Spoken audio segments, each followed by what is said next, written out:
மிகச்சிறந்த பாடல்களை பாடி ஜெயச்சந்திரன் என்ற தனி மனிதர் உலகில் வாழும் தமிழர்கள் எல்லோருக்கும் தெரிந்தவராக இருந்தபோதும் அவரின் குடும்பம் பின்னணி பற்றி எதுவும் எந்த பேட்டியின் போதும் தெரிந்திருக்கவில்லை என நினைக்கின்றேன். அது பற்றி தெரிந்து கொள்ளலாமா? லலிதா சொல்லு வைஃப் பேரு லலிதா, பையன் பேரு முதல் பொண்ணு லக்ஷ்மி பேரு, பையன் பேரு தினநாத்.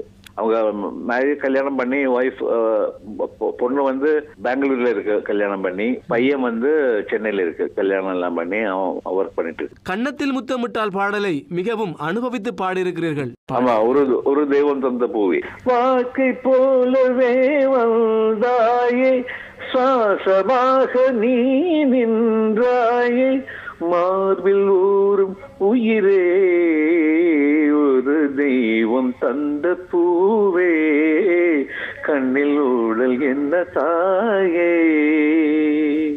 ரஹ்மான் ரொம்ப அருமையா பண்ணிருக்காரு. ரஹ்மான் நல்ல மியூசிக், நல்ல ரொம்ப சிம்பிளா இருப்பாரு. அவரு கோபம் இல்ல பாடுற அந்த மாதிரி ஒரு இதுல கிடையாது. ரொம்ப நல்லா பாட்டை சொல்லி கொடுக்கறதுல ரொம்ப பொறுமையா பண்றாரு. நல்ல மியூசிக் டைரக்டர் அவரு, நல்ல கேரக்டர் அவரு. நல்ல ஏஆர் ரஹ்மானுடைய இசையில் நீங்கள் பல பாடல்களை பாடியுள்ளீர்கள். அதேவேளை அவருடைய பாடல் ஒன்றுக்கு உங்களுக்கு விருதும் கிடைத்திருக்கிறதே. கத்தாழங்கு அட்டுவழி கிழக்கட்சி மேல, அதுக்குதான் தமிழ்நாடு விருது, அரசு விருது கிடைச்சது எனக்கு அந்த பாட்டுக்கு. அந்த பாட்டு, அப்புறம் கிழக்கட்சி மேல படத்துல, அப்புறம் ஒரு பாட்டு மே மாதத்திலே என்மேல் விழுந்த மழை துளி என்ற பாட்டு இருக்கு. நான் சித்ரா சேர்ந்து பாடின பாட்டு அது இருக்கு. அவரு நிறைய பாட்டு 3-4-5 பாட்டு பாடிருக்கு.